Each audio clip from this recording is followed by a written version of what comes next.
Coming up this Saturday on Beyond the Vibe, I'm joined by Chris Medhurst of The Commoners. By the time I was around 14, I had started to just, learn songs from, the Green Day songbook or the Beatles songbook in my house, chords, that sort of thing, and started singing to things.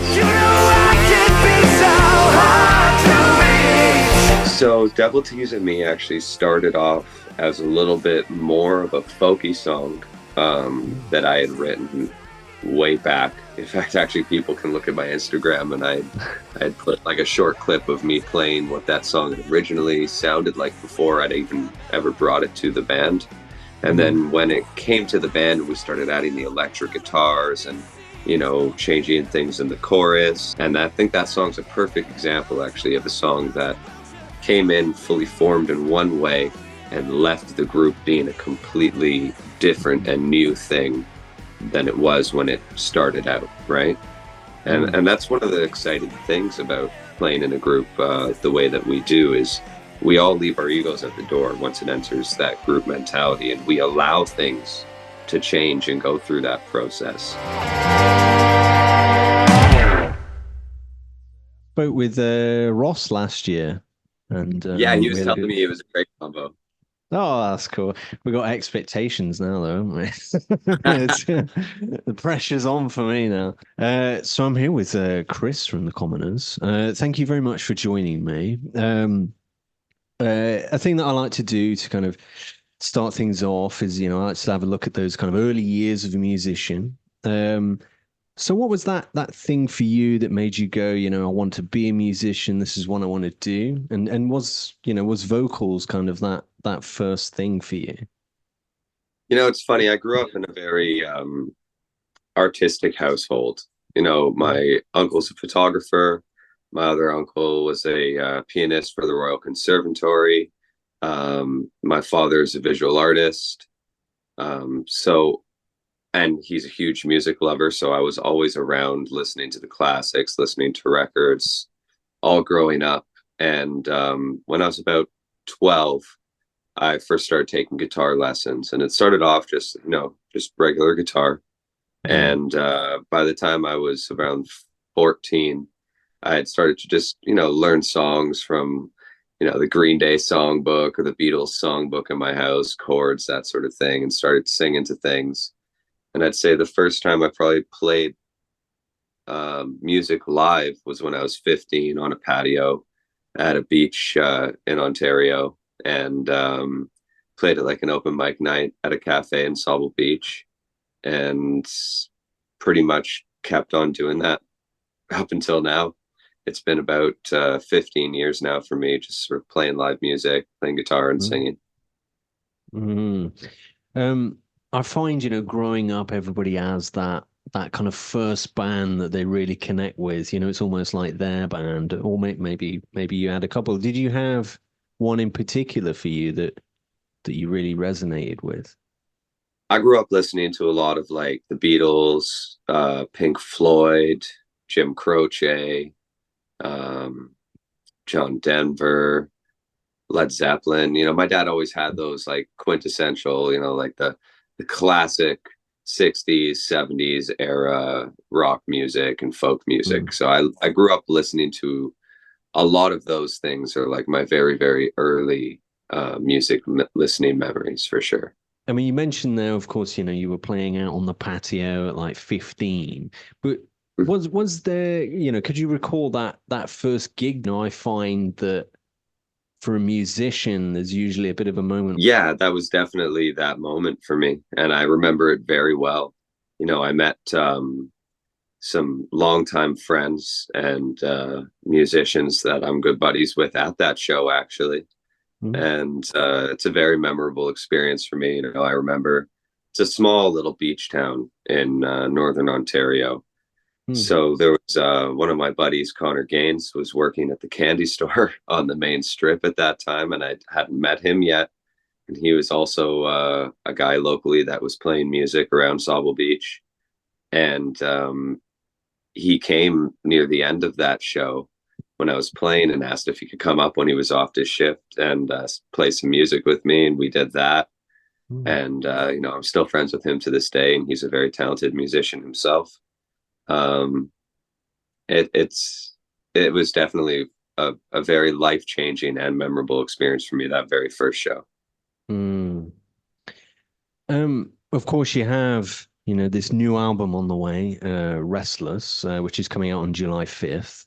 Having listened to it myself, I felt that, it's quite a step up from your other previous works. It feels like you guys have just really kind of refined your sound this time around. How did you look at approaching this album? I think it's funny that you say that, because there definitely was a refining process Mm. in the approach to the album.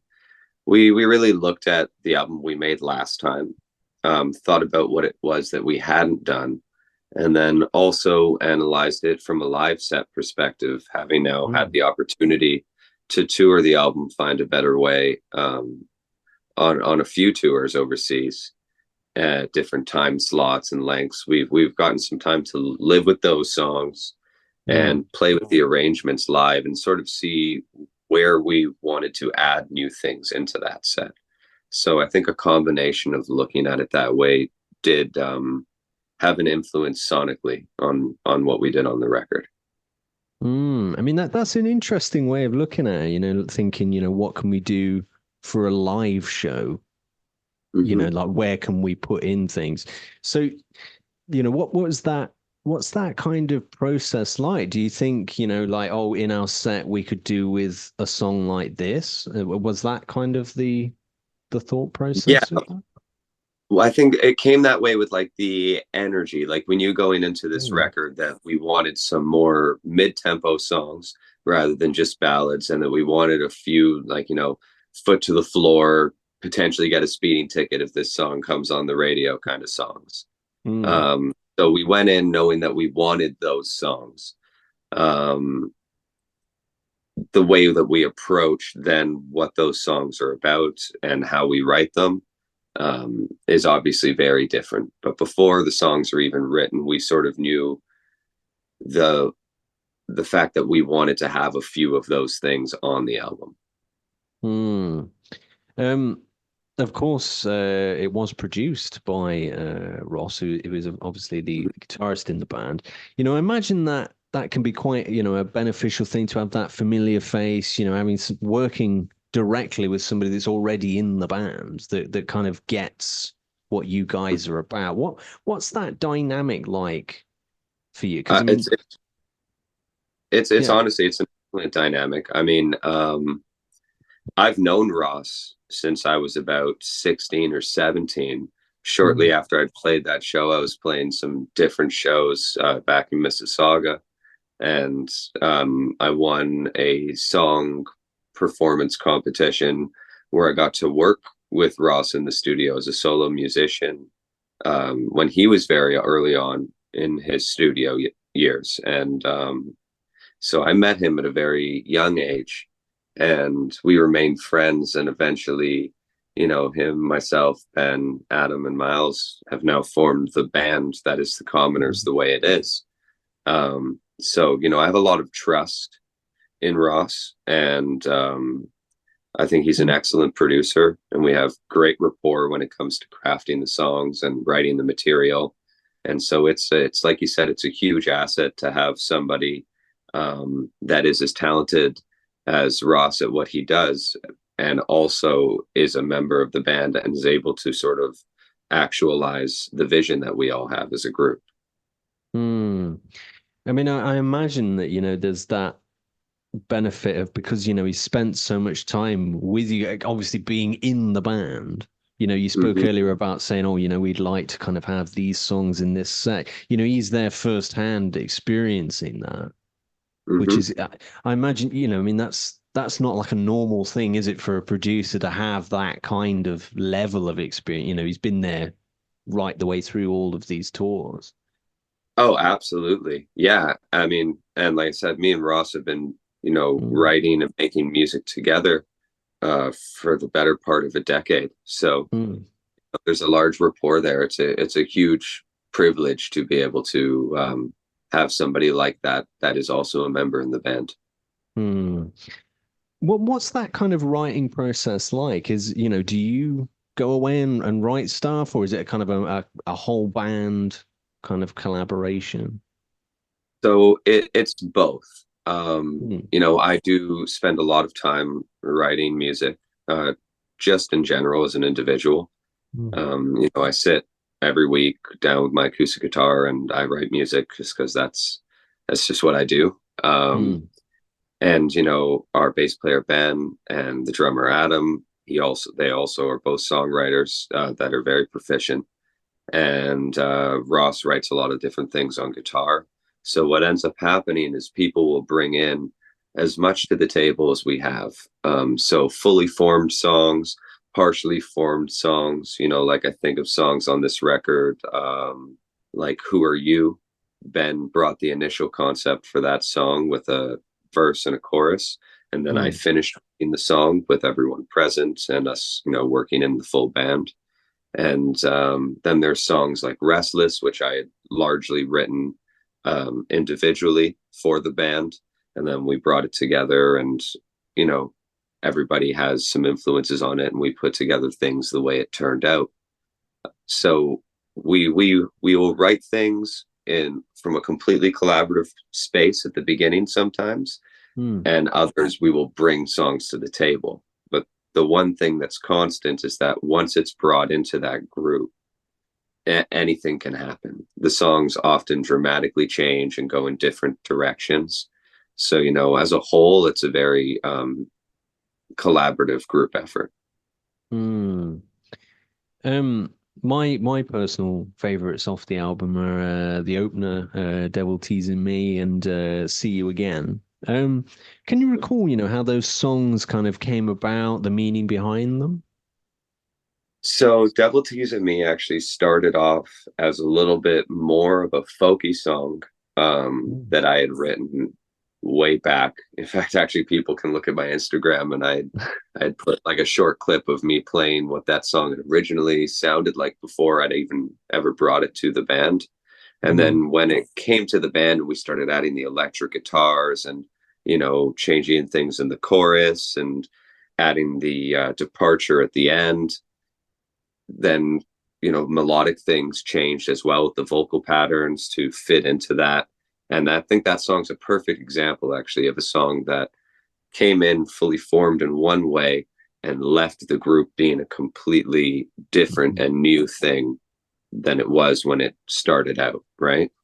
and Mm. and that's one of the exciting things about playing in a group the way that we do is we all leave our egos at the door once it enters that group mentality, and we allow things to change and go through that process. And what we ended up with is something that I would never Mm. create independently. It's not something I would never be able to create as an individual, but when we're all in that room together, that's what we created. How did that kind of a "See You Again" song come about? I mean, it feels like that, that was kind of a popular one with fans. When I remember when that came out a while back.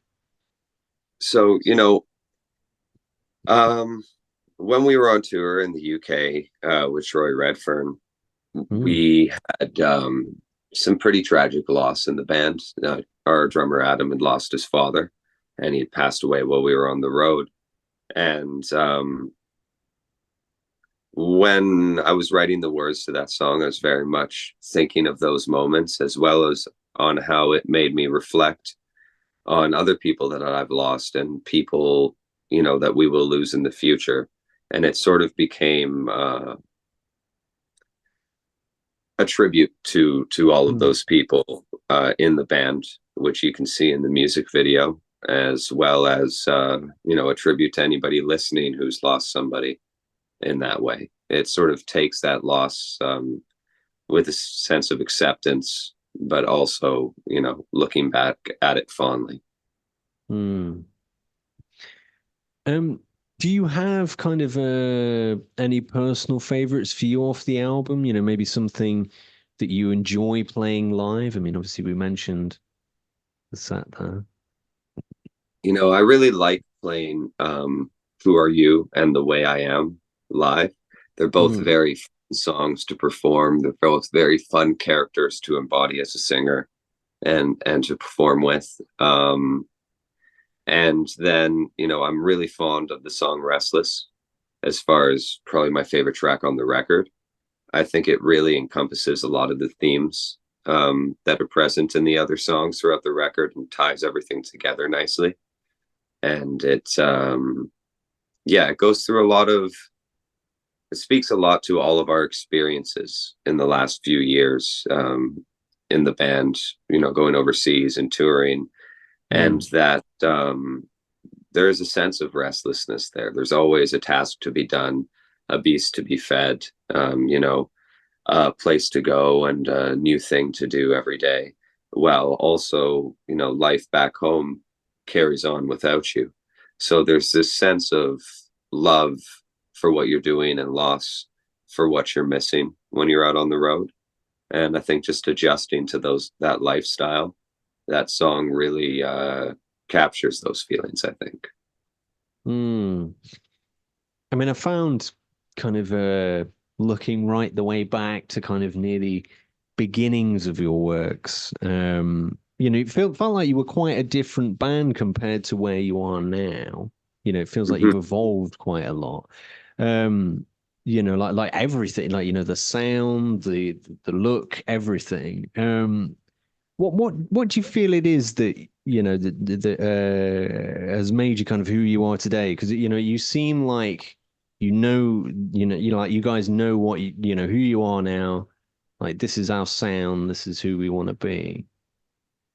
I think it was a lot of us all maturing as individuals and that coinciding with us together as a group. Things like I was talking about where you leave your ego at the door when things come into the creative band space. Personally, I know that's something that I struggled with coming from a singer-songwriter background.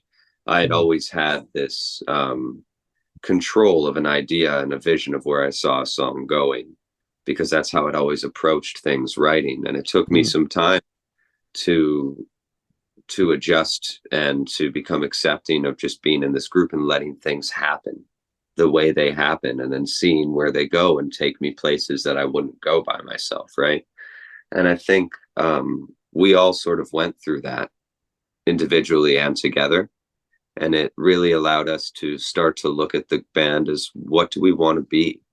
What kind of an album do we want to put together? And how do we want to approach this? And then we're really able to just accomplish that and be the version of us that we want to be as a band now, because we think more in a hive mentality than as individuals when we're together. I do find that kind of open-mindedness of, like as you mentioned there before, is saying, like we come in with this song, but we can end up somewhere quite different from the beginning. I think that's great to not have these limits almost. It's not kind of boxing yourself into where, I'm going to have this kind of thing. Did you have like that kind of moment where you're like, what, like this will be a better thing for us if we go down this road? Was there kind of this realization for you guys? I think it sort of happened in an unspoken way while we were writing and recording Find a Better Way. It all sort of happened at the same time as the pandemic. So we had more time to work on and sit with that album than you usually get to work on an album. And I think we were really able to think about and talk about all those things and create what I feel was a very cohesive record and a new beginning for the band. A question was that to finish on, I ask every guest that comes on. It's a bit of a hypothetical question. If you could tour with one band from the past and one from the present, who would they be? So you've got the keys to the car. You have complete control this time, so you can go with like a wild lineup if you wanted to. I'm going to try and be objective in this and look. Well, you can't be objective. As objective as possible in this, and not look from who my favorite artists from the past were, who I think would be a great show for somebody to watch. because when you go see a live performance and they have the opener, you really want things to work together, right? True. I think that it would have been really cool to tour with the Stones. Mm. I think that touring with the Rolling Stones would be awesome, and that especially back in the day, those two things musically would go quite well together. Them or maybe the Allman Brothers Mm. or the band. Um, I mean, I can't. I'm just going to start listing everybody. Uh, and new bands who I think would be a great band to tour with now. I mean, I'd love to tour with Marcus King. I think that the two things Yes. we would go really well together, and I think he's a phenomenal player. Yeah, yeah, that's some great choices. I mean, I can hear, bits like Allman Brothers in there, and in your sound is that kind of that kind of more southern kind of soulful vibe? Was that something that you've always kind of naturally gravitated towards? I think we all sort of gravitate towards things a little differently. I think like, Mm, Ross really tends to gravitate towards rock, and then the slide playing with the Allman Brothers esque kind of southern thing, playing in that open G tuning.